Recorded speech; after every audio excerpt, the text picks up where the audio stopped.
পৃথিবীতে যত মানুষ আছে আল্লাহ পাক মানুষদেরকে তিন ভাগে বিভক্ত করেছেন। এটা আমার কথা নয়, কোরআনের কথা। আল্লাহ তাআলা একদলকে বানিয়েছেন কাফের। চিল্লায়ে বলেন কি? একদল হলো কাফের, আরেক দল হলো মুমিন, আরেক দল মাঝখানে আছে যারা, তারা মুমিনদের মুসলমানদের দলের ভিতরে আছে মুনাফিক। বুঝতে পেরেছেন?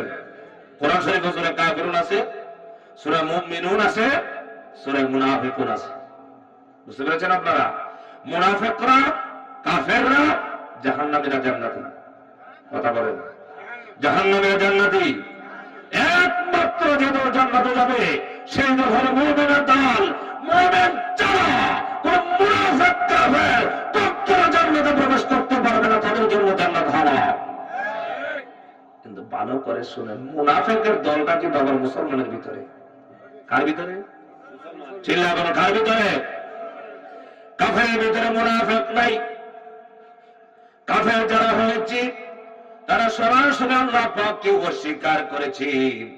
কিন্তু মুনাফিক যারা, তারা নামাজ পড়বে, রোজা রাখবে, হজ করবে, যাকাত দিবে, ঈদের নামাজ পড়বে, কুরবানি করবে, দাড়ি রাখবে, টুপি মাথায় দিয়ে ইসলামের লেবাস ধারণ করবে।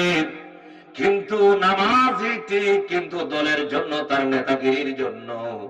যখন আল্লাহর কোরআনের রাজের কথা বলা হবে, যখনই বলা হবে এই জমিন আল্লাহর, আল্লাহর আইন চাই, সৎ লোকের শাসন চাই, তখনই গালি দিয়া বলবে এটাই হলো মৌলবাদ রাজাকারের দল।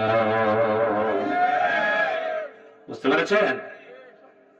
যারা, আপনারা কি আল্লাহর আইন চান? দেখেছি সবাই চান। কারা কারা চান না হাত তোলেন? সবাই চান। কারা কারা চায় হাত তুলে দেখতে চাই? আল্লাহর আইন প্রতিটা মুমিনের জন্য চাওয়া ফরজ। কার আইন? চিল্লায়ে বলতে হবে কার আইন? আমরা সব মানি, নামাজ কোরআন শরীফ দিয়ে পড়ব। হুজুর অত্যন্ত গুরুত্বপূর্ণ আলোচনা করেছেন তাহারাতের বিষয়ে, করেন নাই? অত্যন্ত জরুরি কথা বলেছেন। পবিত্রতা অর্জন করতে হবে, কিন্তু নামাজকে ফরজ বিধান হিসেবে মানতে কোনো আপত্তি নাই, রোজাকে ফরজ বিধান হিসেবে মানতে কোনো আপত্তি নাই, হজকে ফরজ বিধান হিসেবে মানতে কোনো আপত্তি নাই, যাকাত দিতেও কোনো আপত্তি নাই। কিন্তু ওই লক্ষ্য যখনই বলা হয় আসো সারা জীবন তো আমরা দেশ চলল 53 বছর মানুষের তৈরি করা আইন দিয়া, এবার চলবে কোরআন দিয়া, তখন এই ব্যক্তিদের বিরুদ্ধে মামলা হয়। যদি কেউ বলে যারা মামলা দিয়েছেন, যারা চেয়ারে বসে হামলা করেছে, নির্যাতন করেছে, এক্ষুনি মামলায়। যদি কোনো বাপের বেটা আলেম তাকে চ্যালেঞ্জ করুক, আমি বলছি আল্লাহর কোরআনের আইন চায় না, এই লোকটা যদি তাহাজ্জুদের নামাজ একটা বছর এর ঈমান নাই। কারণ নবীজি এই কোরআনের আইন প্রতিষ্ঠা করার জন্য রক্ত দিয়েছেন। আপনাদেরকে বলতে চাই, আমার দেশের ফরেজগার মানুষেরা সাহাবীর চাইতে ফরেজগার হয়ে গেছে। কথা বলে, সাহাবীর চাইতে ফরেজগার হয়ে গেছে, রাসূলের চাইতে ফরেজগার হয়ে গেছে। আমার নবী কোরআনের ওয়াজ সমাজ কায়েম করার জন্য আন্দোলন করেছেন, না শুধু মসজিদে নামাজ পড়েছেন? কথা বলে না। আমরা মনে করি শুধু নামাজ পড়ানোর নাম ইসলাম। নামাজ আল্লাহ পাকের হুকুম, পড়তে হবে, মুমিন বান্দা নামাজ পড়তে হবে, কিন্তু শুধু নামাজ রোজাই ইসলাম নয়। আমার ভাইরা, প্রত্যেকটা মুমিন আল্লাহর জমিনে আল্লাহ দ্বীনের জন্য, আল্লাহ দ্বীনকে বাস্তবায়ন করার জন্য লড়াই করবে, সংগ্রাম করবে। কার পথে লড়াই করবে বলে? চিল্লায়ে বলতে হবে কার পথে লড়াই করবে। এটা আমার কথা নয়, আল্লাহ তাআলা বলছেন আল্লাযীনা আমানু ইউকাতিলুনা ফি সাবিলিল্লাহ।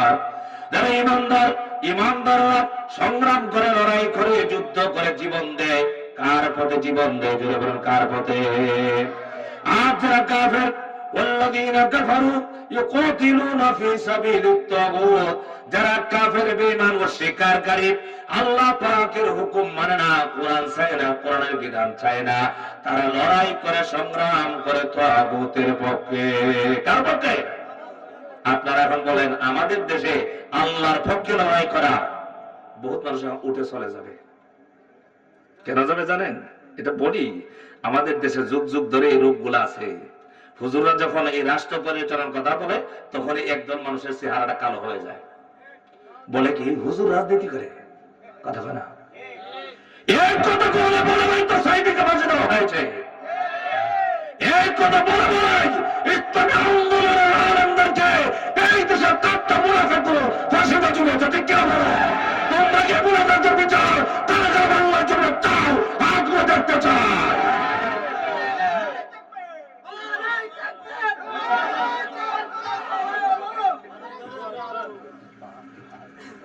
আপনার মনে মনে হাসতেছেন। এই দেশে কোরআনের কথা বলার কারণে, হক কথা বলার কারণে, আল্লাহর কথা লড়াই করার কারণে সাইদি সাহেবের ফাঁসি হয়েছে। আমরা তো হাসতেছি, মজা লাগতেছে। ফাইজলামি নয় ভাই, অনুরোধ করে বলছি, সময় এসেছে বাংলাদেশের পরিবর্তন এখনো করে নিতে হবে। বিএনপির ভাইদেরকে ছাড় দেয় নাই, জামাত ইসলামের নেতৃবৃন্দকে একমাত্র হত্যা করার উদ্দেশ্য হল আল্লাহ জমিনকে দ্বীনের আন্দোলন বন্ধ করা। আমার ভাইরা, প্রকাশ্য ভাষায় বলে যাচ্ছি, শুনে রাখুন। যারা বলে মৌলবীরা মাহফিলে বসি কোরআনকে সামনে নিয়ে কেন রাজনীতির কথা বলে, এইগুলাই হলো এক নম্বরের মুনাফিক। চিল্লায় বলেন কি? আল্লাহ পাক বলেছেন তাদের ব্যাপারে, আমার কথা না, আল্লাহর কোরআনের কথা। আল্লাহ পাক বলেছেন ইন্নাল মুনাফিকিনা ফিদ দারকিল আসফালি মিনান নার। আল্লাহ পাক জাহান্নামের সবচেয়ে নিম্ন স্তরে যাদের জায়গা করে দিবেন তারা হলো মুনাফিক। চিল্লায় বলেন কারা? কাফেরের ভিতরে মুনাফিক নাই, কারণ ডাইরেক্ট কাফের, তারা আল্লাহকে স্বীকার করে অস্বীকার করেছে। হিন্দু আল্লাহকে মানে না, বৌদ্ধ আল্লাহকে মানে না, খ্রিস্টান আল্লাহ পাককে মানে না। কিন্তু মুনাফিক গুলো হলো এমন, মুনাফিকরা নামাজ আদায় করে, রোজা আদায় করে, মাহফিলে যায়, সব জায়গায় যায়, হজ করতে যায়। আরে আমি আফসোস করে বলি, মুনাফিকরা হজ করতে যখন যায়, যাওয়ার পর আল্লাহর বাড়িতে তাওয়াফ করার পর যখন মুজদালিফায় যায়, আরাফার ময়দানে যায়, আরাফার ময়দান থেকে ঘোরার পথে হাজী সাহেবরা এই কোরআনুল কারীম যেখানে নাযিল হয়েছে সেই গায়ে হেরা গুহা, সেই গুহাটাও দেখে আসে। এরপর যখন মদিনাতুল মুনাওয়ারায় চলে যায়, সেখানে গিয়ে রাসূলুল্লাহ রোজার পাশে দাঁড়ায়া আসসালামু আলাইকা ইয়া রাসূলুল্লাহ বলে সালাম দেয়। কিন্তু রাসূলুল্লাহকে সালাম দিল ঠিক কোরআন যেখানে নাযিল হলো সেই জায়গাও দেখলো, যেখানে নবীজি নামাজ পড়েছেন সেই জায়গাও দেখলো, যেখানে নবীজি মারা গেছেন সেই জায়গাও দেখলো, যেখানে সাহাবীরা শহীদ হয়েছেন সেই জায়গা সব কিছুই দেখলো। দেখার পর যখন দেশে এসেছে, যখন ইমিগ্রেশন শেষ করে যখন দেশে ঢুকলো, সব বাদ দিয়া দিল। সেখানে সব মানলার হুকুম মতো দেশে যখন এসেছে, আসার পর আবার যারা কোরআনের কথা বলে, কোরআনের রাজ কায়েম করতে চায়, কোরআনের সমাজ যদি কায়েম করতে যায়, তাদেরকে ধরপাকড় শুরু করো। এবার বলে আমার দেশ চলবে আমার মতো, আমার দেশের সমাজ বসবে আমাদের মতো, আমাদের তৈরি করা আইন দিয়া। অথচ আল্লাহ পাক ১৫০০ বছর আগে বলেছেন ইনিল হুকমু ইল্লা লিল্লাহ। আপনারা চিল্লায় বলতে হবে, আজকে থেকে সিদ্ধান্ত নিতে হবে, যতদিন বাঁচবো জমিনে আইন চাইব কার? আরো চিল্লায় আইন চাইব কার? আইন যদি আপনি চান না, আলেমদের কথা আপনাদের বিশ্বাস হয়? কারা কারা বিশ্বাস করেন দেখেছি আপনি? আলেমদের কথা আপনাদের বিশ্বাস হয়?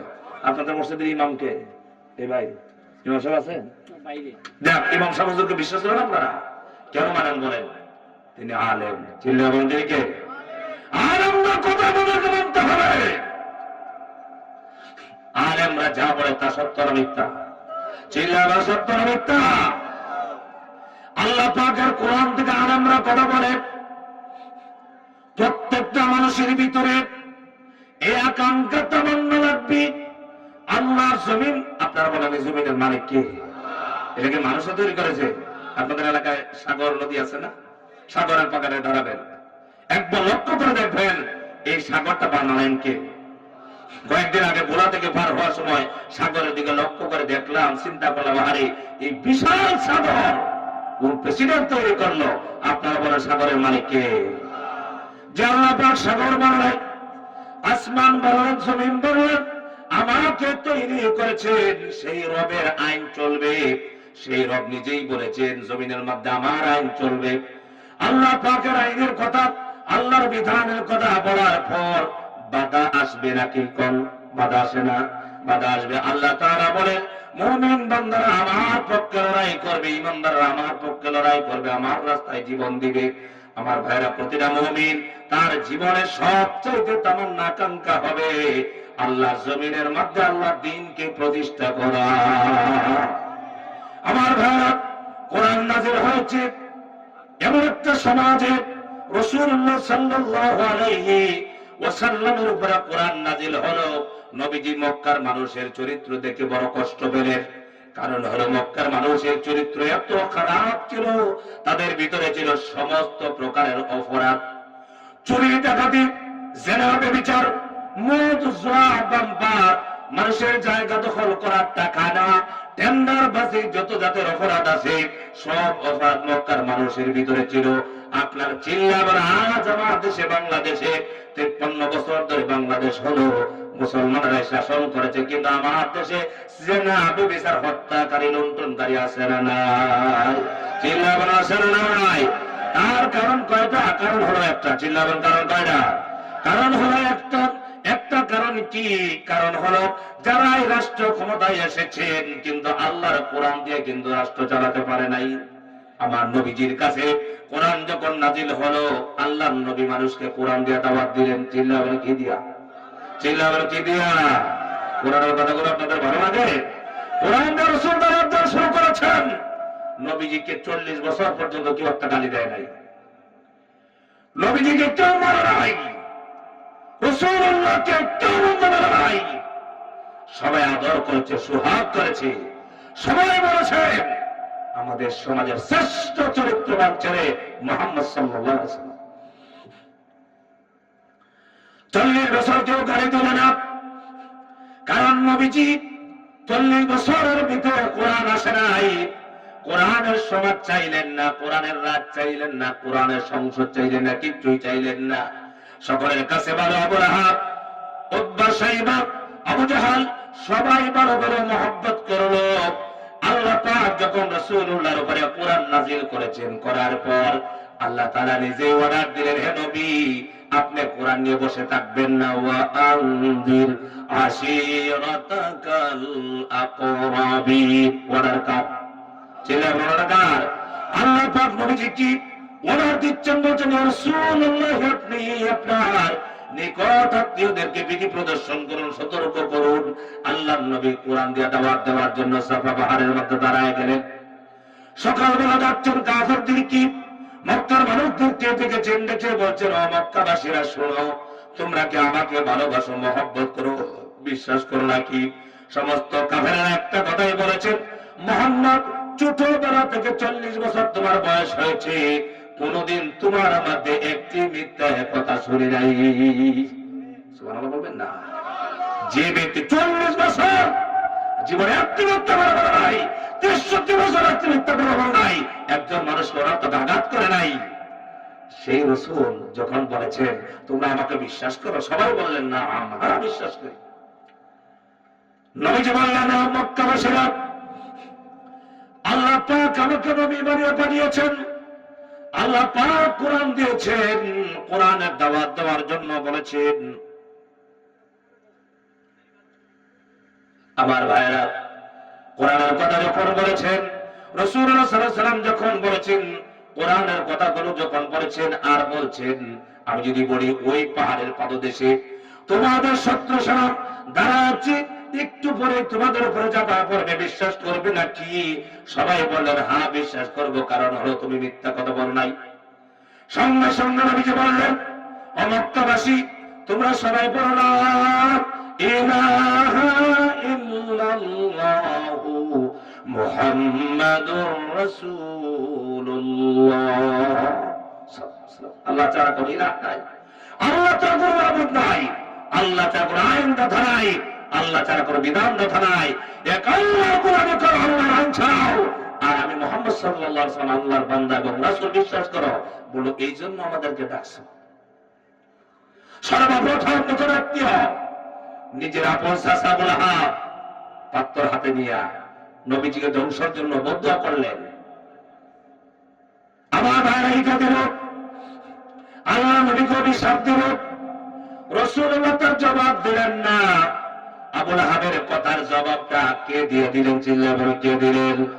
আল্লাহ পাক নিজেই বললেন, তাব্বাত ইয়াদা আবি লাহাবিন ওয়া তাব্ব। আল্লাহ পাক রাসূল কি সান্ত্বনা দিলেন, আর বলেন আমার রাসূল ধ্বংস হবে না, ধ্বংস হোক আবু লাহাবের দুই হাত। চিল্লায়ে বরং বললেন কে? আল্লাহ তাআলা জবাবটা দিয়ে দিলেন। আপনারা বলেন তো দেখি, আল্লাহ তাআলা যে কথা বলেছিলেন আবু লাহাবকে ধ্বংস হয়েছিল কিনা বলেন? অথচ রাসূলুল্লাহ আপন চাচা, আপনি যখন ইসলামী আন্দোলন করবেন, কোরআনের দাওয়াত দিবেন, ইসলামী রাজ চাইবেন, তখন দেখবেন আপনার গোষ্ঠীর মানুষ, গ্রামের মানুষগুলো আপনার শত্রু হয়ে গেছে। কথা কানে আগে আপনি যখন দাওয়াতি কাজ করবেন, আপনি যখন বলবেন সমাজকে কোরআনের সমাজ গঠন করার জন্য, তখন দেখবেন আপনার চাচা বলতেছে বাতিজাটা খারাপ হয়ে গেছে। কারণ হলো নবীজি কি আপন চাচা আবু লাহাব রাসূলুল্লাহকে গালি দিয়েছে, একটাই কারণ ছিল, 40 বছর পর্যন্ত নবীজি কোরআনের দাওয়াত দেয় নাই, কারো গালি শুনতে হলো না। নবীজি আবার কোরআনের দাওয়াত দিচ্ছেন, আবু লাহাব শত্রু হয়ে গেল, আপন চাচা শত্রু হয়ে গেছে, মক্কা সমস্ত মানুষ শত্রু হয়ে গেছে, কিন্তু রাসূলুল্লাহ 1 সেকেন্ডের জন্য কোরআনের দাওয়াত দেওয়া বাদ দেয় নাই। কোরআনের আন্দোলন যারা করে, কোরআনের রাষ্ট্র যারা চায়, আল্লাহর জন্য আল্লাহর বিধান যারা চায়, তাদেরকে ফাঁসিতে ঝুলানোর পরে 1 সেকেন্ডের জন্য বাতিলের সামনে মতো করে না। আমরা কি রাজি আছি? কোরআনের জন্য জীবন দিতে হলেও আমরা বাতিলের সামনে মাথা মতো করবো না। দরকার আছে আল্লাহকে ডাকা না।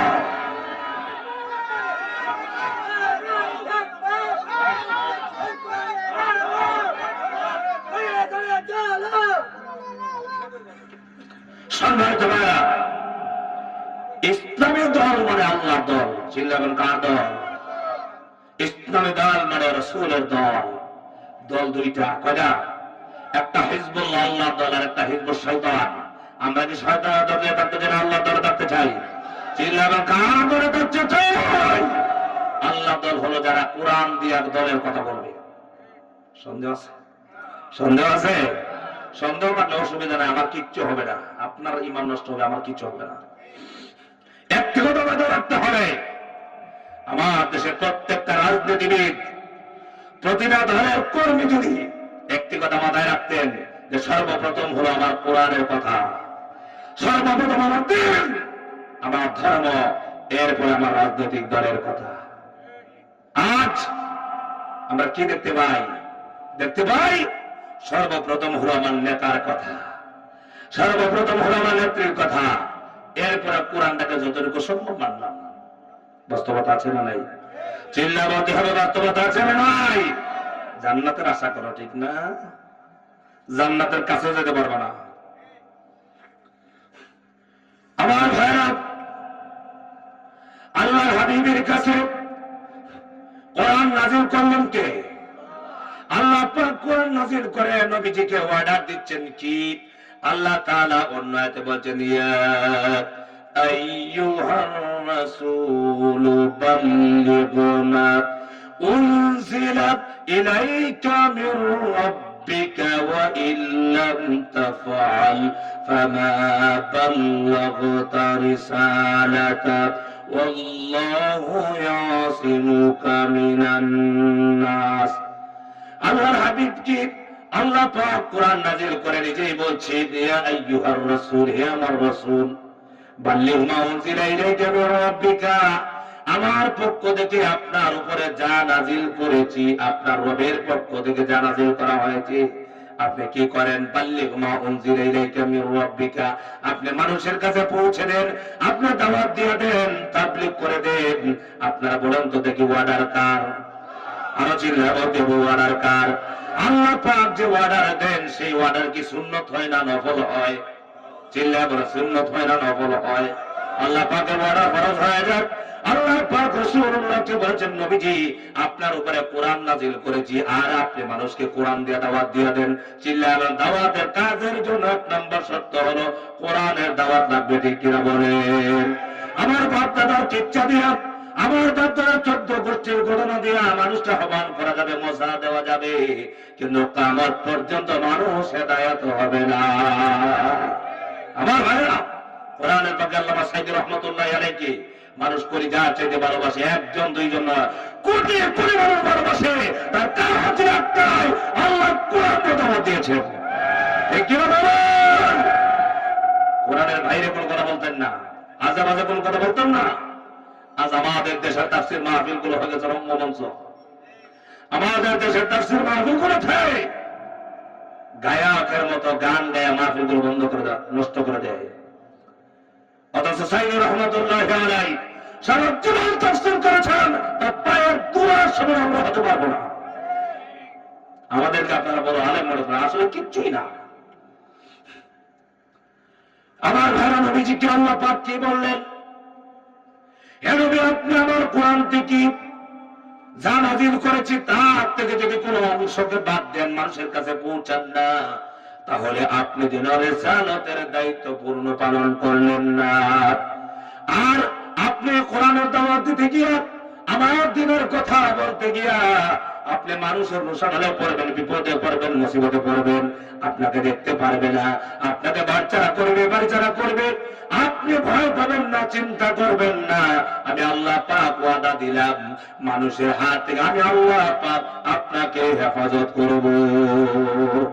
হেফাজতের মালিক কে? আরো চিল্লা বলতে হবে, হেফাজতের মালিক কে? আমার ভাইরা, নবীজি দাওয়াতের কাজ করছেন, কোরআন দিয়ে দাওয়াত দিচ্ছেন, কিন্তু নবীজি সবার বন্ধু হলেন না, কাফেরদের জন্য শত্রু হয়ে গেলেন। সবাই রাসূলুল্লাহকে এবার কাফেররা শত্রু মনে করলো। 1 বছর, 2 বছর নয়, 3টি বছর পর্যন্ত কোরআনের দাওয়াত প্রকাশ্যে দিতে পারলেন না, গোপনে দিলেন। কত বছর? 3 বছর পর্যন্ত প্রকাশ্যে দাওয়াত দিতে পারলেন না, গোপনে দাওয়াত দিলেন। কিন্তু আমার দেশে 16 বছর পর্যন্ত আমরা ওপেন ভাবে কথা বলতে পারি না, ঠিক কিনা বলেন? কারণ একটাই, 1500 বছর আগে আবু জাহেল, আবু লাহাব যদি ওই দুনিয়াতে নাই, তাদের নাতি ভূতিরা আছে না নাই? চিল্লা বলেন, আছে না নাই? কারণ দেখবেন, আপনারা শয়তান দেখছেন? কথা কেন? শয়তান দেখছেন? মানুষকে শয়তান বলেন কেন? কথা বলেন। আপনার ভারতের বলে নাই, বেটা তুই শয়তান। শয়তান তো দেখেন নাই, এবার তো তার নাম আছে, আপনার শয়তান বলেন কেন? কারণ তার খাসত হল শয়তানের। যারা আবু জাহেলের চরিত্র, তারা আল্লাহর কোরআনের আয়াত চায় না, আল্লাহর কোরআনের বিধান চায় না, ঠিক কি বলেন? আমার ভাই, ইসলামী আন্দোলন কেন করব? ইসলামী রাজ কায়েম হলে পরে সমাজ শান্তির হবে, সমাজ অশান্তি মুক্ত সমাজ হবে। কিন্তু কোরআনের রাজ যদি কায়েম না হয়, কিয়ামত পর্যন্ত সমাজ কোনদিন শান্তি হবে না। কারণ হলো, কোরআনে এসেছে এই সমাজকে শান্তির সমাজ গঠন করার জন্য। আল্লাহ পাক কোরআনুল কারীমে বলছেন, ফামান তাবিআ হুদায়া ফালা খাউফুন আলাইহিম ওয়ালা হুম ইয়াহজানুন। আল্লাহ পাক 1000 বছর আগে কোরআন দিয়ে গ্যারান্টি দিয়েছেন, এই কোরআন যদি তোমরা পারিবারিক জীবনে, সামাজিক জীবনে, রাষ্ট্রীয় জীবনে যদি আমার কোরআনকে প্রতিটা পরিবারের ভিতরে যদি কোরআনের সমাজ কায়েম হয়ে যায়, মেয়েগুলো ছেলেগুলো যদি কোরআন ওয়ালা হয়ে যায়, তাহলে আপনারা বলেন তো দেখি, তারা ভালো হবে না খারাপ হবে? আরো চিল্লা বলতে হবে, ভালো হবে না খারাপ হবে? আপনার একটা ছেলে আছে, আপনার ছেলে কলেজে পড়ে, আপনার ছেলে ইউনিভার্সিটিতে পড়ে, কিন্তু আপনার ছেলে কখনো নামাজ পড়ে না, নামাজ ছাড়ে না, নামাজ পড়ে, আপনারা বলেন এই ছেলেটা সমাজে ভালো না খারাপ? চিল্লা করেন, ভালো না খারাপ?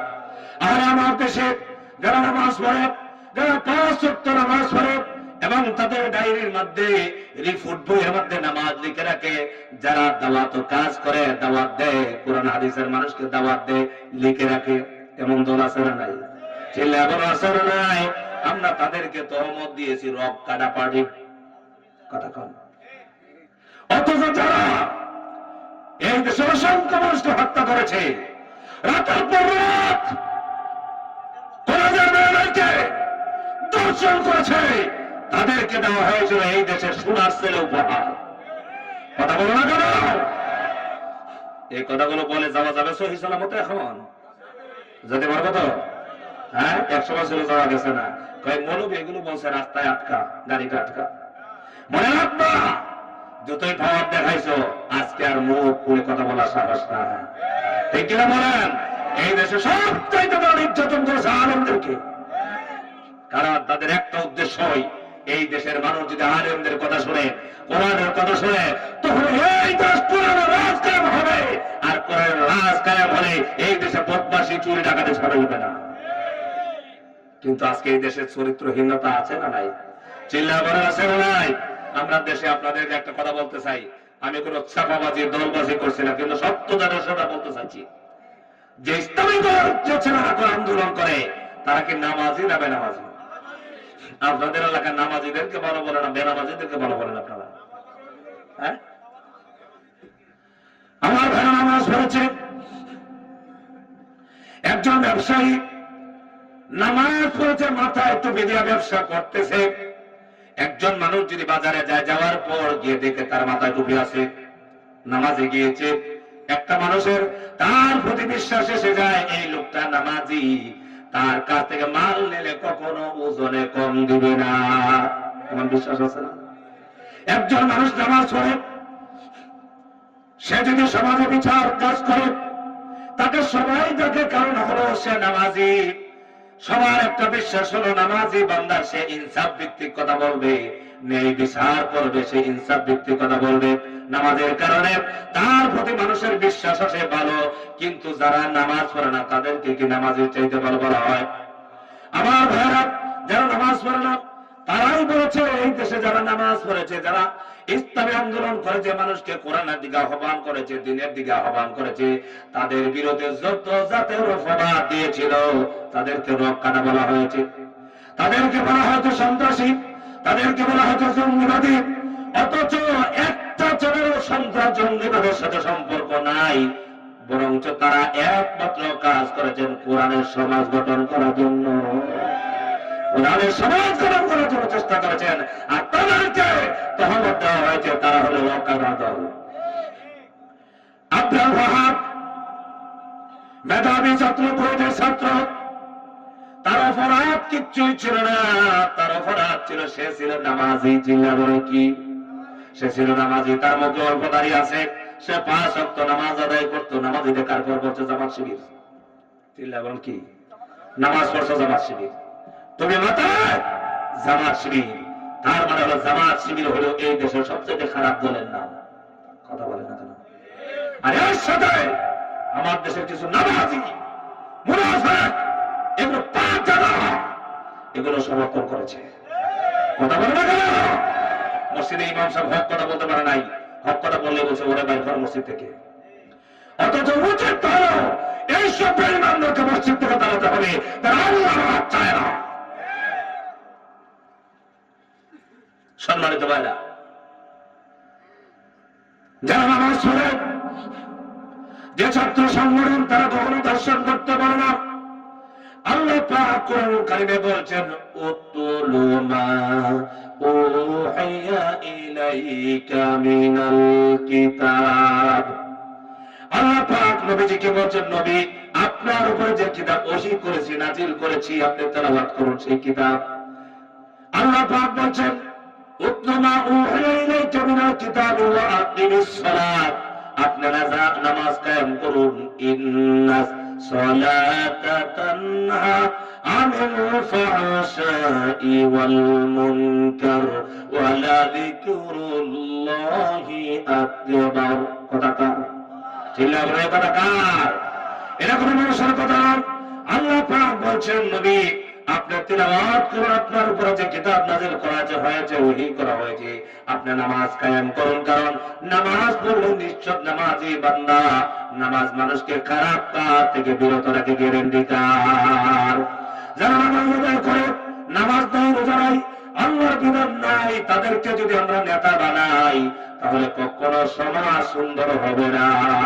আজকে আমাদের নেতা যারা, এরা কি বেশি নামাজি না বেনামাজি? কথা বলে নামাজি না বেনামাজি? এমন নেতা আমাদেরকে শাসন করছে যারা মদ না পান করলে তাদের গুম হয় না। আমার কথাগুলো খুব খারাপ লাগে আপনাদের, যাওয়ার পরে বলবেন ওই লোকটা ফালতু কথা বলে গেছে। একজন মুসলমানের নেতা হবে নামাজি না বেনামাজি? কথা সবাই বললেন না যে আপনারা বেনামাজি লুচ্চা বদমাইশদেরকে নেতা বানাতে যান আপনারা। আমরা কি দেখেছি? এমন একটি মানুষকে দেখেছি তাদের বদমাইশে বিজয় বাইরে হয়েছে। অথচ এই দেশে যদি ইসলামপন্থীরা ক্ষমতায় আসে, যারা নেতা হবে, আজান হওয়ার পরে কর্মীদেরকে নিয়ে ইমামতি নামাজ আদায় করবে। এটাকে আপনারা চান? সেটাকে আপনারা চান? আপনাদেরকে সাধারণভাবে বলি, যারা ইসলামিক দল করে তারা নামাজ রোজা জানে না। কথা বলে জানে না। আমার ভাইরা নামাজি, মুসলমানের নিয়ত হবে নামাজি। কারণ হলো ইসলামকে ছাড়াই আমরা, ইসলামের দল যদি ক্ষমতা যায় সর্বপ্রথম কি কাজটা জমিনে করবে আল্লাহ পাক কোরআনুল কারীমে সেই জবাব দিয়েছেন, সেই কথাও বলেছেন, আল্লাযীনা ইম্মাক্কান্নাহুম ফিল আরদি আকামুস সালাতা ওয়া আতাউয যাকাতা ওয়া আমারু বিল মা'রুফি ওয়া নাহাউ আনিল মুনকার। কথা কার? আল্লাহ পাক বলছে সব লোক, এমন লোক তারা যাদেরকে আমি যদি জমিনের ক্ষমতা দেই, রাষ্ট্রীয় ক্ষমতা দেই, তাহলে তারা এক নম্বরে যে কাজটা জমিনের মধ্যে প্রতিষ্ঠা করবে সেটা হলো সরকারি ভাবে নামাজ কায়েম করবে। কি কায়েম করবে? নামাজ কায়েম করবে। ওয়া আতাউয যাকাত, যাকাত কায়েম করবে। ওয়া আমারু বিল মা'রুফ ওয়া নাহাউ আনিল মুনকার, সৎ কাজের আদেশ করবে ও সৎ কাজে বাধা দিবে।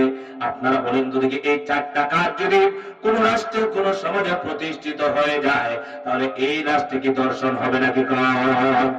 এই রাষ্ট্রে কি যেন বিচার হবে? এই রাষ্ট্রে কি মদ জুয়া থাকবে? এই রাষ্ট্রে কি যুবকদের চরিত্র খারাপ হবে না ভালো হবে? আপনারা চিল্লায় বলেন ভালো হবে কিনা বলেন। কিন্তু আমরা তো কোরআন শরীফ দিয়ে আসলে এই সমাজকে গঠন করতে চাই না। আমার ভাইরা, যুগ যুগ ধরে আমরা দেখেছি কোরআন ছাড়াই তো রাষ্ট্র চললো। এবার আমরা দেখতে চাই আল্লাহর কোরআনকে একবার সংসদে পাঠায় কি হয়। কথা বল না কেন? যে চান আপনারা, চান অন্ততকে চান। আমার ভাইরা, নবীজি অশান্ত সমাজকে শান্ত করার জন্য আল্লাহ পাক যখন কোরআন নাযিল করেছেন, নবীজি 40 বছর বয়সের পর কোরআন নাযিল হলো। এই কোরআন দিয়া মদিনার রাষ্ট্র গঠন করলেন। সুবহানাল্লাহ বলেন। কোন জায়গায় রাষ্ট্র গঠন করেছেন? মদিনার রাষ্ট্র গঠন করেছেন। মক্কা বিজয় করেছেন, মক্কা রাষ্ট্র গঠন করেছেন। করার পর যে মানুষগুলো চোর ছিল, ডাকাত ছিল, জেনা করছিল, ব্যভিচার করছিল, মদ খেত, অসংখ্য অপরাধে তারা জড়িত ছিল, তাদের চরিত্র এমন সুন্দর হয়ে গেল, কোরআনের রাজ কায়েম হয়ে গেল। কোরআনকে যখন তারা মেনে নিল, এই হত্যাকারী দর্শনকারী মানুষগুলো জান্নাতি মানুষে পরিণত হয়ে গেছে। হয়েছে কিনা? কিন্তু সেই কোরআন আছে না নাই? সেই কোরআন আছে, কিন্তু সাহাবীরা যেভাবে কোরআন মেনেছেন আমরা তার 100 ভাগের 2 ভাগও মানতে রাজি না। কথা বলেন না কেন? সাহাবীরা কেমন ভাবে মেনেছেন কোরআনুল কারীমের ভিতরে? আপনারা বলেন মদ খাওয়া হারাম না হালাল? চিল্লায়া বলেন হারাম না হালাল? মদ খাওয়া হারাম।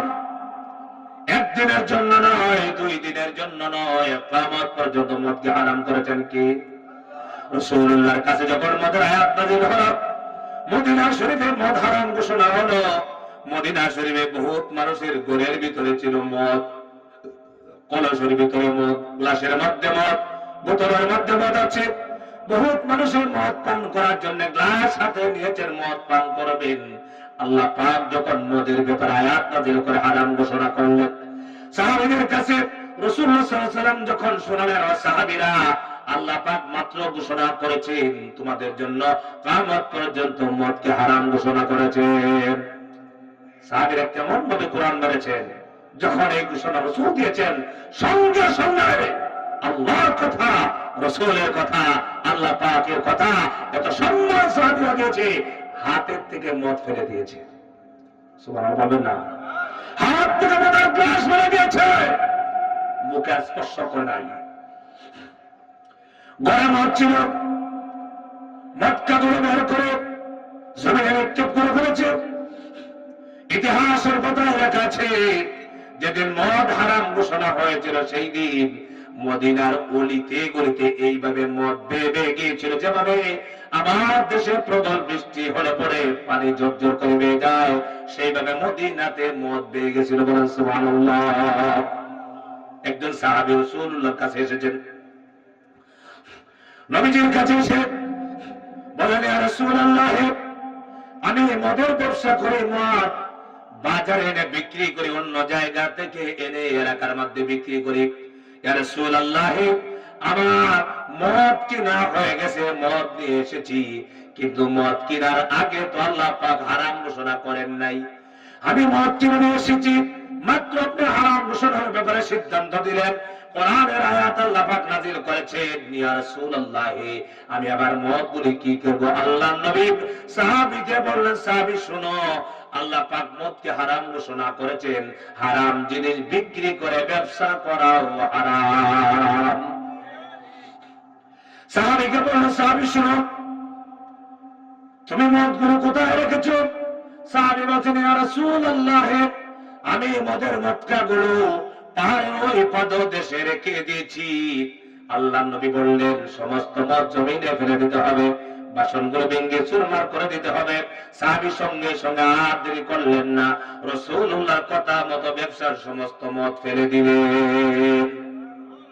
সাহাবীরা, আল্লাহর হাবিব বলেছেন মদকে হারাম ঘোষণা করা হয়েছে, ঘর থেকে বের করে ফেলে দিয়েছেন, হাত থেকে ফেলে দিয়েছেন, ব্যবসার মাল দোকানে ছিল ফেলে দিয়েছেন। আমার দেশে মুসলমান দাবি করে নামাজ পড়ে, আগের মুসল্লায় নামাজ পড়ে শুক্রবারের দিন, কিন্তু তাদেরকে এই কোরআনের বিধান শোনানো হচ্ছে, কিন্তু তারা প্রতিদিন মদ দামের দাম তারা বিক্রি করে নিজেরা পান করে। মন আছে নাই? আর চিল্লা করে আছে নাই? এই জন্য একমাত্র এইসব অভিযান অন্যায় জমিন থেকে বন্ধ করতে হলে কি লাগবে? চিল্লাবেন কি লাগবে? কিসের বিধান লাগবে? চিল্লাবেন কার বিধান লাগবে? আল্লাহর বিধান, কোরআনের বিধান। কোরআনের বিধান ছাড়া যতই তন্ত্র মন্ত্র বলক না কেন, স্লোগান দেখ না কেন, কিয়ামত পর্যন্ত এই দেশে শান্তি প্রতিষ্ঠা হবে না। আমার ভাইরা, এই দেশে যদি শান্তি চাও, কোরআনের সমাজলক্ষ্মী প্রতিটা ঘরে ঘরে কোরআনের দাওয়াত পৌঁছে দিতে হবে। প্রতিটা ঘরে ঘরে সবার ভিতরে যদি কোরআনের শিক্ষা আসে, প্রতিটা ছেলে মেয়ে যদি কোরআন মেনে চলে, তাহলে প্রত্যেকটা ছেলে যখন আল্লাহওয়ালা হয়ে যাবে, প্রত্যেকটা ছেলে যদি যখন চরিত্রবান হয়ে যাবে, কোরআনের সৈনিক হয়ে যাবে, তখন দেখবেন রাস্তা দিয়ে মেয়েরা যখন চলে যাবে, কেউ টিজিং করবে না। আজকে কেউ গ্যারেন্টি দিতে পারে না যে আমার দেশে দর্শন হবে না, এমন গ্যারেন্টি আছে? আপনার খুলনাতে দর্শন হয়? কথা বলে, দর্শন হয় সব জায়গায়। আজ আমার মা বোনেরা ঘর থেকে বের হয়ে নিরাপদে স্কুল কলেজে যেতে পারে না, কিন্তু আপনাদেরকে আল্লাহর কালাম সামনে নিয়ে বলছি, দেখেন আল্লাহর কোরআন যদি এই দেশে কোরআনের আইন যদি চালু হয়, এই দেশে মেয়েরা রাত নয় দিন নয় তারা চলতে পারবে, রাস্তা দিয়ে কোনো ছেলে টিজিং করার সাহস পাবে না। পাবে কিনা বলেন? কিন্তু কোরআন বাদ দিয়া, কোরআন মানবেন না, নিজের মতদর্শ দিয়ে আইন দিয়া যত চেষ্টা করেন না কেন, আপনি কিন্তু শান্তি প্রতিষ্ঠা করতে পারবেন না।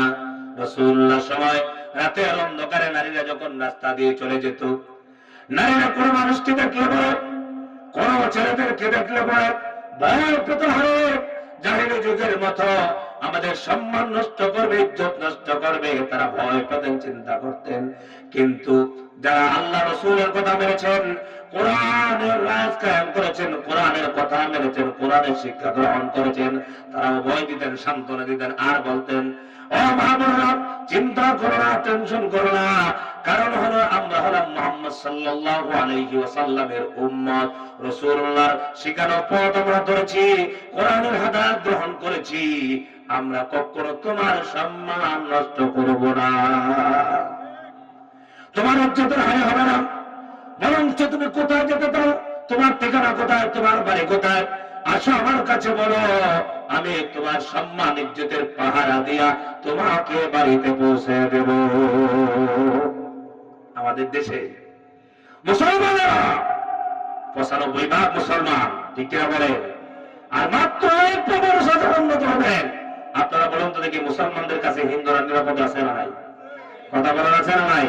না আপনারা টাকা খালি হিন্দু ভাইদেরকে পিটান, আপনারা কোথাও বেরোনো হয় না, কোথাও মারা হয় না, কিন্তু একদল ৫ গোলামেরা তারা আমার দেশ থেকে বদনাম ছড়িয়ে মোদি বাবার কাছে পৌঁছায় দেয়, এই দেশে নাকি হিন্দুদেরকে আমরা পিটাই। আছে না নাই? তারা কি বলে? তারা বলে মৌলবীরা পূজা মণ্ডপে হামলা করে। অথচ আজ পর্যন্ত আমরা পত্রিকায় দেখেছি হিন্দু ছেলেদেরকে দিয়া ষড়যন্ত্র করে তারা নিজেরাই হামলা করেছে মন্দিরে, মূর্তি ভেঙেছে, তারাই ভেঙে এই দেশের আলেমদের উপরে দোষ চাপানোর চেষ্টা করেছে। এই দেশের কোন আলেম, কোন ইমাম, কোন মাদ্রাসা শিক্ষক আজ পর্যন্ত মূর্তির বিরুদ্ধে, মূর্তিকে ভেঙে বলো তাদের পূজায় তারা হামলা করা, এমন বক্তব্য কেউ দিয়েছে? কথা বলে দিয়েছে, আপনারা শুনেছেন? প্রত্যেকটা আলেম বলেছেন না, তাদের ধর্ম তারা পালন করবে, আমাদের ধর্ম আমরা পালন করব। বরঞ্চ মুসলমান রাষ্ট্রীয় ক্ষমতা মুসলমানের থাকবে, তারা পাহারা দিয়া তাদের যাতে পূজা করতে পারে সেই সুযোগ দেওয়া হবে। কথা বললে কেন? কারণ হল ইসলাম মানুষের হক নষ্ট করে না, কারো অধিকার নষ্টে বিশ্বাসী না হয়। এই দেশে যদি কোরআনের রাজ কায়েম হয়, ইসলামী আন্দোলন যদি ক্ষমতায় যায়, আল্লাহর কোরআন নিয়ে বলতে পারি এই দেশে হিন্দু, বৌদ্ধ, খ্রিস্টান সবাই শান্তিতে থাকতে পারবে, কারো উপরে কোনো হামলা হবে না। কি বলেন আপনারা? হামলা হবে? এটাকে বিশ্বাস করেন? আমার ভাইয়ের কারণ হলো আলেমরা অন্য ধর্মের প্রতি অসম্মান জানায় না, আলেমরা অন্য ধর্মদেরকে চোখে দেখে না। হিন্দুদেরকেও আমরা কিন্তু সম্মান করি, যার যার জায়গা থেকে সম্মান করেছি, মর্যাদা দিয়েছি। কিন্তু আমরা কি দেখতে পেলাম? ১ নম্বর কারণ হলো আমাদের পার্শ্ববর্তী দেশ হইল মোদির দেশ। মোদি চায় আমাদের দেশে যেন ইসলামী আন্দোলন মাথা চালাতে না উঠতে পারে, সেই জন্য মুসলমানদেরকে যুগ যুগ ধরে জঙ্গিবাদের তহমত দেওয়া হয়েছে। কিন্তু আজ পর্যন্ত মুসলমানরা কোথাও জঙ্গিবাদের কোন ঘটনা ঘটায় নাই। কিন্তু মুসলমান রাত্রি মাথায় দিয়েছে, দাঁড়িয়ে রেখেছে, লম্বা জুব্বা গায়ে দিয়েছে। আজকে আমার দেশে না, তাম পৃথিবীতে বাংলাদেশের আলেমদেরকে জঙ্গি পরিচয় দিয়েছে। ঠিক কিনা বলো? কারা জঙ্গি পরিচয় দিয়েছে? যারা ৮০ রাকাত নফল নামাজ আদায় করে। বুঝতে পেরেছেন? কারণ হক কথা বলো না, কোরআনের কথা বললে জঙ্গি, কোরআনের কথা বললে রাজাকার, মৌলবাদ। ঠিক কিনা বলে? কিন্তু একটি কথা ঠিক, এই পর্যন্ত যত বাধা দেওয়া হয়েছে, ইসলামী আন্দোলনের কর্মী বাড়ছে না কমছে? আপনার এলাকায় কমছে? হ্যাঁ, আপনাদের এলাকায় কমছে? ইসলামী আন্দোলনের কর্মী বাড়ছে না কমছে? আপনাদের থেকে এই ব্যাপারে অভিজ্ঞতা আমার অনেক বেশি, আমার অনেক বেশি। রাসূলুল্লাহ সাল্লাল্লাহু আলাইহি ওয়াসাল্লাম কি আবু জেহেলে নবীর দ্বীনকে বন্ধ করতে চেয়েছিল, কোরআন আলোকে নিয়ে দিতে চাইছিল, পাগল বলেছিল। আপনারা বলেন নাকি নবীজিকে যত বাধা দিছিল, নবীর প্রতি মানুষের মহব্বত আর ইসলামে মানুষ ইসলাম গ্রহণ কম করছিল না বেশি করছিল? চিল্লানো কম না বেশি? কারণ আর ইসলাম হক, ওই কুফর বাতিল, একমাত্র সত্য ধর্মের নাম হল ইসলাম। ঠিক কি বলো? ইসলাম দ্বারা যত ধর্ম আছে, কোন ধর্ম শরীক নয়। সমস্ত ধর্ম কি? কথা বলে না। আল্লাহ পাক বলেছেন, ওয়ামাইয়াবতাগি গায়রাল ইসলামি দীনা عملا فلن يقبل منه وهو في الآخرة من الخاسرين ইসলাম বাদ দিয়া অন্য কিছু ধর্ম অন্য কাউকে অনুসরণ করলে পরে আল্লাহর কাছে কবুল হবে না, মঞ্জুর হবে না তাদের কোনো ইবাদত। যারা ইসলাম বাদ দিয়া অন্য ধর্মটা করে, আরে আমার দেশে শুনেছি বলেছে হিন্দু মূর্তি পূজায় গিয়া বলেছে হিন্দু ধর্ম খারাপ নয়, হিন্দু ধর্মটাও ভালো আছে, মুসলমান। অথচ আল্লাহ বলেছেন ইন্নাদ-দীন ইনদাল্লাহিল ইসলাম, আমার কাছে একমাত্র মনোনীত ধর্মের নাম কি? সবাই বলেন নাম কি? ইসলাম ধর্মের অনুসারী হতে পেরে খুশি না বেজা? অনেকে বলে আরে কি কাজটা হইল রে, আমরা যদি ইংল্যান্ডের বাসিন্দা হইতাম কত ভালো আছি, সুযোগ মতো সবকিছু করতে পারতাম। মুসলমান হওয়ার পর বাধা, কথাগুলো নীরবে চিন্তা করে থাকে, আফসোস করে এই জন্য ইহুদি খ্রিস্টানের কালচার বাংলাদেশে প্রতিষ্ঠিত করতে চায়, কিন্তু ইসলামী বিধান তাদের ভালো লাগে না। আমার ভাইরা যত বাধা তত অগ্রসর হয়, তাদের চিন্তা ছিল এই দেশ থেকে ইসলামী আন্দোলনের নেতাদেরকে ফাঁসিতে ঝুলালেই পরে ইসলামী আন্দোলন বন্ধ হয়ে যাবে, নিবন্ধন বাতিল করলেই পরে ইসলামী আন্দোলন বন্ধ হয়ে যাবে। আল্লাহ পাক বলেছেন ইউরিদুনা লিইউতফিউ নূরাল্লাহি বিআফওয়াহিহিম ওয়াল্লাহু মুতিম্মু নূরিহি ওয়ালাউ কারিহাল কাফিরুন। কাফেররা আল্লাহর কোরআনের আলোটাকে ফুঁক দিয়ে নিভিয়ে দিতে চাইছিল। আল্লাহ পাক বলছেন কাফেররা নিভাতে ছিল আমার কোরআনের আলো, আমি আল্লাহ পাক ইচ্ছা করলাম আমার কোরআনের আলোটাকে জ্বালিয়ে রাখবো। বলেন সুবহানাল্লাহ। কাফেররা কি নিভাতে পারছিল? কাফেররা নিভাতে পারে নাই। এই দেশের নাস্তিক মুক্তরা, এই পৃথিবীর সমস্ত কাফেররা যদি চায় আল্লাহ জমিনের ইসলামী আন্দোলনকে বন্ধ করে দিবে, কিয়ামত পর্যন্ত কোন বাপের বেটা দুনিয়া থেকে ইসলামী আন্দোলন বন্ধ করতে পারবে না। ঠিক আছে? কারণ মুসলমানদেরকে যত হত্যা করা হোক না কেন, জীবন দেবে এই ইসলামী আন্দোলন যারা করেছে তার কখনো ছাড়বে না। জীবন কার জন্য দিতে হবে? চিল্লাবেন কার জন্য? যারা ফাঁসিতে ঝুলিয়েছে। কয়েকদিন আগে আমি মতিউর রহমান নিজামী রহমতুল্লাহ আলাইহির কবর একটা সময় জিয়ারত করতে গেছি। আপনারা তো বলবেন যে হুজুর খালি চিল্লান, তিনি ছিলেন একজন সফল শিল্পমন্ত্রী। কথা বল না কেন? একজন শিল্পমন্ত্রী ছিলেন, কোরআনের তাকিনা এমপি ছিলেন, কিন্তু তাদের রাস্তাগুলো বাড়িতে যাওয়া ঠিক মতো করে নাই।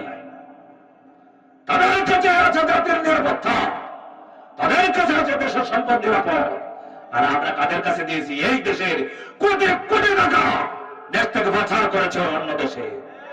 ঠিকই না? তারা আমাদেরকে শাসন করেছে, শোষণ করেছে। আমার ভারত ইসলামী আন্দোলনের কর্মীদেরকে ফাঁসিতে ঝুলালো। একটা ইচ্ছা ছিল নেতা শূন্য যদি দলকে করা যায়। বিএনপির বড় বড় নেতাদেরকে গুম করেছে। কথা বল না কেন? সালাউদ্দিন কাদের চৌধুরী চট্টগ্রামের বীর পুরুষ, যে কাউকে পরোয়া করতো না, ঠিক কিনা বলেন? তাকে ফাঁসিতে ঝুলিয়েছে। সিলেটের ইলিয়াসকে গুম করেছে। এইভাবে কোন গুম হত্যা দিয়া এই দেশ থেকে যারা হকের পক্ষে কথা বলেছেন, সমর্থন করেছে, তাদেরকে তারা বিতাড়িত করেছে, চেষ্টা করেছে এই জমিন থেকে। আল্লাহ দিনের সৈনিকদেরকে হত্যা করে জমিন থেকে ইসলামী আন্দোলন বন্ধ করে দিবে, কিন্তু পাচ্ছে নাকি কর? আপনাদের খুলনা, এখানে তো আসলাম ভালো, ঢাকা থেকে বেশি দূরে। কয়েকদিন আগে কুড়িগ্রামের বুরুঙ্গামারি একবার লাস্ট পাহাড়ের কাছে, পাহাড় ইন্ডিয়া বর্ডার, একবার তারের বেড়া, সেখানে বসা বিজেপি বসা আছে। আমি গেলাম, বলে হুজুর আপনি এখানে মাহফিল করতে এসেছেন। আমি এখানে গিয়ে চিন্তা করলাম এই জায়গা আমারে কোন ফাগলে দাওয়াত দিয়ে নিয়ে এলো। কারণ আমি কি করি, আমি কি বক্তব্য দিই, এটা কি আপনারা সবাই জানেন না? কথা বলেন না কেন? জানেন না? ইউটিউবে শুনেন না আপনারা? আমি কি কথা বলি, কি দাসে কথা বলি, আমি কি মেজাজে কথা বলি, সব জানেন। আমি চিন্তা করি এই পাহাড়ের নিচে আমাদের কোনটা নিয়ে এলো, এখানে নিয়ে এলো কেন? এখানেও কি এই আল্লাহ দিনের পাগলরা আছে নাকি? মাহফিলে গেলাম, এই প্যান্ডেল 60টার সমান। আমি ভাবলাম এটা অনার্থক সাজাচ্ছে, মানুষ মনে হবে না। যখন রাত 10টা বাজে কানায় কানায় পড়ে গেছে, এবং কৃষক, শ্রমিক, শিক্ষিত, অশিক্ষিত, নারী পুরুষ, হাজার হাজার নারী হয়, সবাই বলে আমরা ইসলামী আন্দোলন করবো। আল্লাহু আকবার। সাইদি সাহেব রহমতুল্লাহি আলাইহি একটি কথা বলেছিলেন, বারবার মনে পড়ে। তিনি বলেছিলেন, বাধা তো দিচ্ছ, এমন একটা সময় আসবে বাংলাদেশের ঘরে প্রতিটা ঘরে জামাত ইসলাম ঢুকে যাবে। আসলে জামাত ইসলাম এই দলটা আমাদের কাছে, এই দেশের সাধারণ মানুষের কাছে এই দলটাকে খুব খারাপ হিসেবে চিহ্নিত করার জন্য চেষ্টা করেছে যুগ যুগ ধরে। দেখে ঠিক কথা বলা ঠিক না? একটা চেষ্টা ছিল, জামাত হলো রাজাকারের দল। আল্লাহ পাক বলেছে, রাজাকার বলছস, তোর পতনটা এই কথার মাধ্যমে করে দেব। কথা বলো না? সবাই ছাত্ররা স্লোগান দিছে কি, তুমি কে আমি কে, কি বলছে বলেন? আর এই রাজাকার শব্দ দিয়া এই দেশের ইসলামী আন্দোলনকে স্তব্ধ করার জন্য চেষ্টা করেছিল। আল্লাহ তাআলা বলেছে, ওই রাজাকার শব্দ দিয়ে তোর পতন হবে। এই পতন হয়েছে, বিজয় হয়েছে। আমি প্রতিটা মাহফিলে বলছি, আমাদের একটাই দাবি এখন জনগণের কাছে, এই স্বৈরাচাররা যেন এই দেশের ক্ষমতার চেয়ারে আর না বসতে পারে। আপনারা কি রাজি আছেন? যদি আমার বসতে পারে তাহলে এই দেশে আযান আর ইকামত দেওয়া হবে না। আপনারা বলবেন, না হুজুর এটা বলেন ঠিক নাই, আপনারা জানেন না এই দেশে আযান দেওয়া হতো না, ইকামত দিলে লিল্লাহি তাকবীর আল্লাহু আকবার বললে মসজিদে মাহফিলে বলা হতো, এখানে ওয়াজ করবেন, চুপচাপ ওয়াজ করতে হবে, তাকবীর দেওয়া যাবে না। এগুলো বলছিল কেন বলেন? এই তাকবীরটা কার? চিল্লার এই তাকবীর কার? আল্লাহ তাকবীর। আযানের মধ্যে তাকবীর আছে, ইকামতের মধ্যে তাকবীর আছে। সন্তান পৃথিবীর মুখ দেখার সাথে সাথে আযান ইকামত, ডান কানে আযান বাম কানে ইকামত, তারপরে এই সন্তানের কানে সর্বপ্রথম জমিনে শোনানো হয় আল্লাহ তাকবীর। কথা বলেন না কেন? আপনারা শুনুন, আপনাদের এখানে নাই এটা। বাচ্চা হলে কি করেন আপনারা? আযান ইকামত দেন, যে তাকবীর আমার জন্মের পরে দেওয়া হলো, সেই তাকবীরকে যারা শোনার পরেই অ্যালার্জি বাইরে যেত। এদের ভিতরে ঈমান আছে? চিল্লাওয়ালা ঈমান আছে? আমার ঘরে সেই জন্য বলছি, আমার পর্যন্ত ইসলামী আন্দোলনকে বন্ধ করা যাবে না। ইসলামী আন্দোলন প্রতিটা মুমিনের জন্য আল্লাহ পাক ফরজ করেছে। কি বলেছেন বলেন? ফরজ কেন করেছেন আপনারা ভালো করে শুনে রাখেন। আচ্ছা বলেন, আমার এক মুসল্লি আছে, আমি যেখানে জুমা পড়াই, বলে হুজুর এত চিল্লায়েন না। কি হয়েছে? আমি মারা যাব আর ডাইরেক্ট জান্নাত। আমি বলি সুবহানাল্লাহ, এত সহজে আপনি জান্নাতি মানুষ, নিজেই আপনার জান্নাতি দাবি করতেছেন। আমার ভাইরা, আমি বললাম কেমনে? বলে হুজুর জানেন না কিতাবে লেখা আছে, ফরজ নামাজের পরে আয়াতুল কুরসি যিনি পড়বেন তিনি শুধু মৃত্যু ছাড়া তার জান্নাতে যাওয়া আর কোনো বাধা নাই। আয়াতুল কুরসি আমি প্রতি নামাজের পরে আয়াতুল কুরসি পড়ি, এই জন্য আমি জান্নাতি। এরপর বলছে, আপনি জানেন না, আপনি বলেন না এটা? সূরা মুলক যারা প্রতি রাত তেলাওয়াত করবে তারা কবরে তার আযাব হবে না। হাসরের ময়দানে সূরা মুলক তার পক্ষে আল্লাহর দরবারে ঝগড়া করবে। সুবহানাল্লাহ বলেন। এগুলো হাদিস, এগুলো সহিহ হাদিস। কিন্তু আপনাদেরকে বলতে চাই, এই ফজিলত কি এই মুরব্বির চাইতে নবীজি কম বুঝছিলেন? কথা বলে না। এই ফজিলত রাসূলুল্লাহ জানেন না, সাহাবীরা বুঝছেন না। সাহাবীরা এত ফজিলত শোনার পরেও কেন জিহাদের ময়দানে গেলেন? কথা বলে না কেন? এত ফজিলত, এত সহজ জান্নাত, এই জান্নাত সাহাবীরা বুঝেন নাই। সাহাবীরা তার বাচ্চা, সন্তান, সন্ততি, পরিবার, পরিজন সব রেখে আল্লাহর দ্বীনকে, কোরআনকে বিজয় করার জন্য তার জীবন দিয়ে দিয়েছে। ঠিক কিনা বলেন? আমার নবীজি একজন সাহাবীকে বলেন নাই যে তোমরা শুধু আয়াতুল কুরসি আর সূরা মুলক নিয়ে বসে থাকো, জান্নাতে যাও। এবং বরঞ্চ প্রতিটা মুমিনের জন্য যখন কোরআন বিদ্বেষীরা কোরআনের বিরোধিতা করবে, আল্লাহ জমিন থেকে কোরআনকে বিদায় করতে চাইবে, প্রতিটা মুমিনের ভয়ে তার বিরুদ্ধে বলিষ্ঠ কণ্ঠস্বরে কথা বলা, জীবন দিয়ে দেওয়া আল্লাহ প্রতিটা মুমিনের জন্য ফরজ করে দিয়েছেন। তার বিরুদ্ধে সংগ্রাম করতে হবে। আর আমরা মসজিদে বসে মনে করি যে জিকির করছি, আর সকালে বিকালে জিকির করে ইসলাম সব শেষ। আমার মুসলমান ভাইরা, এই জন্য আল্লাহ তাআলা বলছেন, যারা ইমানদার মুমিন তারা লড়াই করে, সংগ্রাম করে কার পক্ষে? জীবন দেয়। কার জন্য জীবন দেবে? আল্লাহর জন্য জীবন দেয়, আর যারা কাফের বেঈমান তারা জীবন দেয়, তারা সংগ্রাম করে, লড়াই করে শয়তানের জন্য। আমরা যারা মুসলমান, আমাদের একটাই চাওয়া, একটাই পাওয়া, আল্লাহর জমিনের মধ্যে আল্লাহর কোরআন চাই, আল্লাহর কোরআনের রাত চাই। ঠিক কিনা বলেন? যে কোরআন দিয়া আল্লাহ তাআলা গ্যারান্টি দিয়েছেন কোরআনের সমাজ হলেই পরে সবাই শান্তিতে থাকতে পারবে। আর কোরআনের সমাজ ছাড়া কখনো শান্তি হবে না। প্রতিটা মুসলমান নরনারী যদি কোরআন অনুযায়ী তার পারিবারিক জীবন, সামাজিক জীবন, রাষ্ট্রীয় জীবনটা চালাতে চায়, তাহলে দেখবেন এই দেশে দর্শন হবে না, মদ থাকবে না, ইয়াবা থাকবে না, বাবা থাকবে না। আমার কথা আমাদেরকে কেউ উপদেশ দেন মাহফিলে, প্যান্ডেলে বসে, প্যান্ডেলে দাঁড়ায়া মাইক হাতে নিয়ে চেয়ারম্যান মেম্বার গুলো বলে, হুজুর আপনারা একটু আমার বিরুদ্ধে কথা বলেন। কথা বলেন না কেন? কি বলে? হুজুরের মাহফিলে আপনি কি আমার বিরুদ্ধে কথা বলবেন? চেয়ারম্যান মেম্বার অসংখ্য মানুষ বলে। আমরা বলতে চাই কোনো কথাই বলতে হবে না, শুধু আল্লাহর কোরআনকে সংসদে পড়ায় দাও, আল্লাহর কোরআনের আইন জারি হয়ে যাক, কোন ওয়াজ থাকবে না। বিনা ওয়াজে এই দেশের মদ বন্ধ হবে। কথা বলে না কেন? মদের লাইসেন্স বন্ধ হবে, মদ বন্ধ হবে, ইয়াবা বন্ধ হবে, দর্শনের বিচার হবে কোরআন দিয়া, চুরির বিচার হবে কোরআন দিয়া, দেখবেন চুরি বন্ধ। কিন্তু আজ কোরআনের আইন চায় না কেন? কারণ এক নম্বর সুর হলো যারা আইন প্রণেতা, এগুলো এক নম্বর সুর। কোরআনের সুরের বিচার আছে? কথা বলুন, কোরআনের সুরের বিচার আছে? আছে। আল্লাহ পাক কি বলেছেন? চোর যদি চুরি করে তাহলে বিচারটা কি হবে? কোরআন শরীফ কি বলছে বলেন? কি হবে? কিন্তু মুসলমানরা কি এটা করে?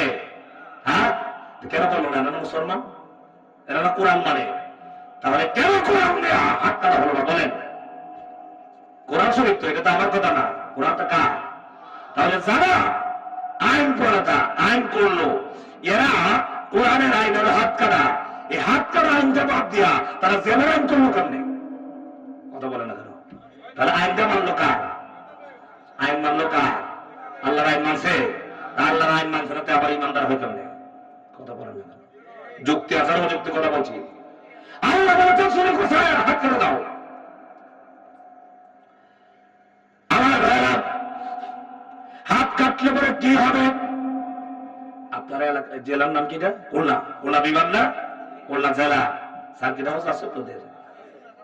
খুলনা জেলায় শহরে একজন চোর ধরা পড়ল। আল্লাহ পাক চোরের ব্যাপারে সিদ্ধান্ত দিয়েছেন, ওয়াসসারিকু ওয়াসসারিকাতু ফাকতাউ আইদিয়াহুমা। চোর নারী হোক পুরুষ হোক, যদি ধরা পড়ে সাক্ষী প্রমাণে মিলে যায়, আল্লাহ পাকের বিধান হলো চোরকে ছেড়ে দিও না, জেলখানায় ঢুকাইও না, 6 মাসের জন্য, 1 বছরের জন্য জেল দিও না। আল্লাহ পাক বিধান দিয়েছেন চোরের হাত কেটে দাও। বিধান কার? আরো চিন্তা করে, বিধানটা কার? আল্লাহর বিধান। কল্যাণ চোর ধরা পড়ল, অর্ডার করলো ডিসি সাহেব, এসপি সাহেব অর্ডার করে দিয়েছেন আগামী মঙ্গলবার খুলনা সার্কিট হাউস ময়দানে চোরের বিচার হবে কোরআন দিয়া। চিল্লা বলে কি দিয়া? কোরআন দিয়ে বিচার হবে, আল্লাহ পাকের আইন দিয়ে বিচার হবে, হাত কাটা হবে। এই সংবাদটা যখন খুলনায় ছড়িয়ে যাবে, আপনারা বলেন তো দেখি, সার্কিট হাউসে আগামী মঙ্গলবারে কি মানুষ দেখার জন্য, তামাশা দেখার জন্য যাবে কিনা বলেন? কেমন যাবে? 200-400 না হাজার হাজার, লক্ষ লক্ষ মানুষ যাবে। বলবে কোরআন দিয়া বিচার হবে, হাত কাটা হবে। তামাশা দেখার জন্য যাবে। সেখানে যাওয়ার পর দেখবেন অনেক চোরও কিন্তু সেখানে যাবে। চোর তো শুধু আমরা মনে করি পকেট মারেছে চোর, গরু চুরি করেছে চোর, এরাই চোর নয়। রাষ্ট্রীয় ক্ষমতা থেকে যারা কোটি কোটি টাকা লুট করেছে, 1 নম্বরে চোর। কথা বল না কেন? তাদেরকে আমরা ভদ্র মানুষ বলি। আর 5 টাকা 10 টাকা পেটের কোদাল যন্ত্রণায় অনাহারে অর্ধহারে মচে, এই জন্য চুরি করছে, তাকে চোর বলি। আর যারা কোটি কোটি টাকা জনগণের আত্মসাৎ করেছে, দেশের মেরে দিয়েছে, তাদেরকে বলেছি আমরা ভদ্রলোক। আমার ভারত চুরির বিচার হচ্ছে কোরআন দিয়া। এবার লক্ষ লক্ষ তৌহিদি জনতা যখন ধরা একজন চুরির বিচারটা কোরআন দিয়ে হচ্ছে, কোরআন দিয়ে বিচার হচ্ছে, হাত কাটা হবে। এর ভিতরে চোর আছে না নাই? চোর আছে। বহুত মানুষ দেখলো, সবাই দেখলো, চিন্তা করলো, আরে এই তো দেখা গেল আরম্ভ হয়ে গেল, কোরআনের আইন জারি হয়ে গেল। বাংলাদেশে কোরআনের আইন দিয়ে হাত কাটা হয়েছে, আমি আর জীবনে কোনোদিন চুরি করব না, কারণ চুরি করলেই পরে যদি ধরা পড়ে যায় আমার হাত যাবে। কিন্তু আমার দেশে কোরআনের আইন নাই।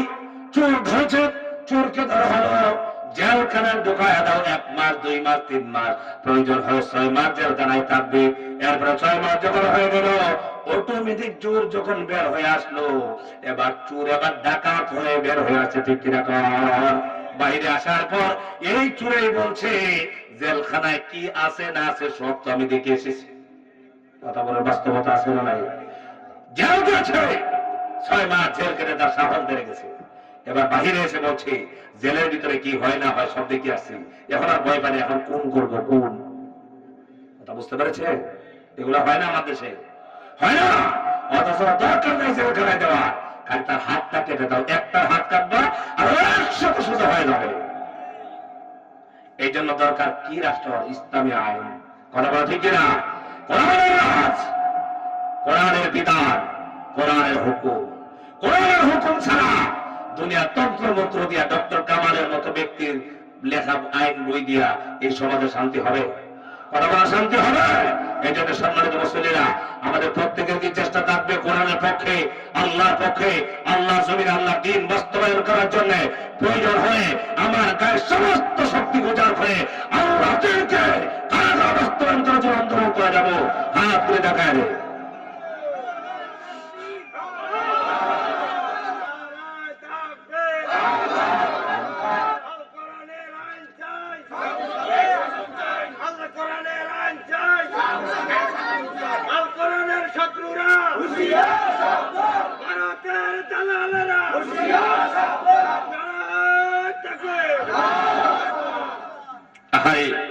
আচ্ছা সত্যি করে বলেন, বলে হিংসাত্মক ভাব নিয়ে না, কোরআনের আইন চাই।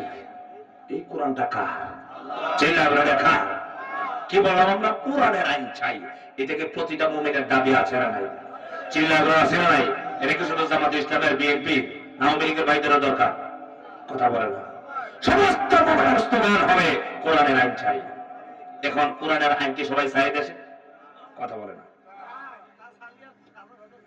কোরআনের আইন চায় না, বরঞ্চ যারা কোরআনের আইন চায় তাদের বিরুদ্ধে সমস্ত ষড়যন্ত্র করেছে। ঠিক রাখা। 2 নম্বর কথা নাকি সৎ লোকের শাসন চাই, এটারও বিরোধিতা। তার মানে সৎ লোকের শাসন চায় না, চায় চরিত্রহীন মানুষের শাসন। ঠিক রাখা। সম্মানিত ভাইরা, এই 2টা কথা বিগত সময় বলা যেত না। কথা বলেছেন, ধরে কত নির্যাতন করেছে ইসলামী আন্দোলনের কর্মীদেরকে। আসহাবুল ইয়ামিন, আসহাবুশ শিমাল। জান্নাতি হবে ডানপন্থীরা আর জাহান্নামী হবে বামপন্থীরা। এরা নিজেরাই আমরা বামপন্থীরা, বামপন্থীরা মিটিং করে, মিছিল করে। এই দেশে যত বামপন্থী সবগুলা ছিল ওই স্বৈরা শাসকের পক্ষের লোক। বরাবর ঠিক না? মসজিদে মাদ্রাসায় যত জায়গায় দেখছেন যে আলেমদের বিরুদ্ধে, ইসলামের বিরুদ্ধে, কোরআনের বিরুদ্ধে কথা বলেছে, ওরা আসলে বুঝে করে নাই, বুঝে না। যদি বুঝতো তাহলে কোনোদিন এসব কথা বলতো না। এই জন্য আল্লাহ তাকে দোয়া করি, আমরা সবাই মুসলমান, আমাদের একটা চেষ্টাই থাকবে, আমরা লড়াই করে যাব, আমরা সংগ্রাম করে যাব। এই যে আপনারা বলেন যে হুজুর আপনারা কি বলেন, আপনাদের চেয়ে রিস্ক আমাদের কম না বেশি? কথা বলে না। আপনারা সবাই বাড়িতে থাকবেন, আমি একা একা গাড়ি নিয়ে ওই ঢাকা যাবো, কালকে কক্সবাজার যাবো। ওই ফোন দিচ্ছি, দেখেন কক্সবাজার যেতে হবে, মাইলের পর মাইল বলছি। সম্মানিত ভাইরা, এই দেশে আর আমরা যদি কথা না বলে এই দেশে ইসলামী দল ঠিক থাকবে না। কথা বলে ঠিক না? ইসলামী আন্দোলনের কর্মীরা যদি না থাকে এদিকে ইসলাম থাকবে না। সেই জন্য সবচেয়ে বড় জিনিস হলো আমার পরিচয় হলো আমি একজন মুসলমান, আমি একজন মুসলমানের সন্তান। আমি ইসলাম নিয়ে বাঁচতে চাই, ইসলামের মধ্যে মরতে চাই। আমি কোরআনের হুকুম কায়েম করার জন্য যত যাতে চেষ্টা প্রচেষ্টা আছে আমি করে যাবো ইনশাআল্লাহ। এতে যদি আমার জীবন চলেই যায়, মরণ একদিন আছে না নাই? চিল্লা বড় আছে না নাই? আপনারা জানেন যাদেরকে ফাঁসিতে ঝুলিয়েছে তাদেরকে বড় বড় অফার দেওয়া হয়েছিল, তাই আর আত্মীয় স্বজনরা বলেছে তারা যখন ফাঁসির মঞ্চে চলে গেছে একজন অবিচলিত হন নাই, কান্না করেন নাই। সুবহানাল্লাহ। প্রত্যেকটা মানুষ হাসিয়ে হেসে হেসে তারা ফাঁসির মঞ্চে চলে গেছে, জীবন দিয়ে দিয়েছে। কারণ তারা শুধু রাজনীতি দুনিয়ার অট্টালিকার জন্য করতেন না, তারা করতেন পরকালে মুক্তির জন্য। তারা জানেন আমরা যদি কোরআনের আন্দোলন করতে গিয়ে যদি জীবন দিয়া দেয় তাহলে আমাদেরকে আল্লাহ পাক শাহাদাতের মওত দিবেন। আর সবচাইতে দামি মওতের নাম হলো শাহাদাতের মওত। কথা বুঝতে পেরেছেন? আল্লাহ তাআলা আমরা সবাইকে শাহাদাতের মওত নসিব করবে। সবাই বলেন আমিন। আমরা নিয়ত রাখবো শহীদ হওয়া লাগবে না, এমনিতে মারা গেলে আল্লাহ শহীদের মর্যাদা দিয়ে দিবেন। এই জন্য সম্মানিত ভাইরা, এই কোরআন দিয়ে আমরা সমাজ চালাতে চাই। কোরআনের রাজ যদি কায়েম হয় তাহলে আমাদের দেশ শান্তির হবে, সমাজ শান্তির হবে, আমাদের ছেলে মেয়েরা ভালো হবে, আমাদের দেশ হবে দর্শন মুক্ত, এবা মুক্ত, বোমা মুক্ত, মদ মুক্ত, সকল প্রকার অপরাধ। আফগানিস্তান, আমাদের দেশের মুসলমানরা আফগানিস্তান নিয়ে সমালোচনা করে, কত বড় নাফরমান আফগানিস্তান নিয়ে সমালোচনা করে, ঠিক কিনা বলেন? অথচ তারা আমেরিকার এই কাফের বেঈমানদের দ্বারা বছরের পর বছর তারা জীবন দিয়েছে, নির্যাতনের শিকার হয়েছে, একটু স্বাধীন হয়েছে, মুসলমান নাম এগুলা মুসলমান সমালোচনা করে, টকশোতে বসে বসে বলে এই আফগানিস্তান জঙ্গিরা দখল করছে। এইরা হলো এক নম্বরের কাট্টা মুনাফিক। কথা বুঝতে পেরেছেন? আপনাদেরকে বলি, সাদ্দাম, প্রেসিডেন্ট সাদ্দাম নাম শুনছেন? কোথাকার প্রেসিডেন্ট ছিলেন? ইরাক। কর্নেল গাদ্দাফি কোথার প্রেসিডেন্ট ছিলেন? লিবিয়া। এরা মুসলমান ছিলেন না কাফের ছিলেন? মুসলমান। প্রেসিডেন্ট সাদ্দাম একজন মুসলমান ছিল, কিন্তু আমরা মোদিকে ভালো বলি অথচ সাদ্দামকে মন্দ বলে। মোদি কি মুসলমান? মোদির হাত সব সময় রঞ্জিত, তাকে মুসলমানের রাখতে হয়। সেই মুসলমান হইয়া মোদির পক্ষ করে, অথচ মুসলমান রাষ্ট্রপ্রধানকে হত্যা করা হয়েছে, কাফেররা হত্যা করেছে, এই ব্যাপারে কোনো কথা বলে না। বুঝতে পেরেছেন আমরা কোন প্রকারের আমরা মুসলমান হয়েছি? সম্মানিত ভাইরা, শেষ কথা হলো আমরা প্রত্যেকেই আল্লাহ দ্বীনের কর্মী, ঠিক কিনা বলেন? হুজুর নিয়ত একটা করছি, যতদিন বাঁচবো ভোট আমি ওইটাতেই দিব। ভোট কোথায় দিব বলছেন? মানত করছে, আমাকে বলে হুজুর নিয়ত করছি যতদিন বেঁচে থাকবো আমার ওই দলে আমি ভোট দিয়ে যাব। আরে ভাই আমার, এই জামাত ইসলাম, এই ইসলামী আন্দোলনের যত দল আছে, এরা যদি কোরআনের বিরোধী কোনো কথা বলে, কোরআনের বিপক্ষে কথা বলে, আমরা কি এই দলকে সমর্থন করবো? কথা বলে সমর্থন করবো? কেউ সমর্থন করবো না। কারণ ইসলামের বিরুদ্ধে কথা বলেছে। ইসলামের বিরুদ্ধে যখন আমার বাবা কথা বলবে, আমার মা কথা বলবে, আমার দল কথা বলবে, আমার নেতা কথা বলবে, তখন এই নেতা এই দলের কথা মানা যাবে না, শোনা যাবে না, আমি যদি মুসলমান হই। আল্লাহ তাআলা আমাদেরকে এই কথাগুলোর উপর আমল করার তৌফিক দেন। সবাই বলেন আমিন।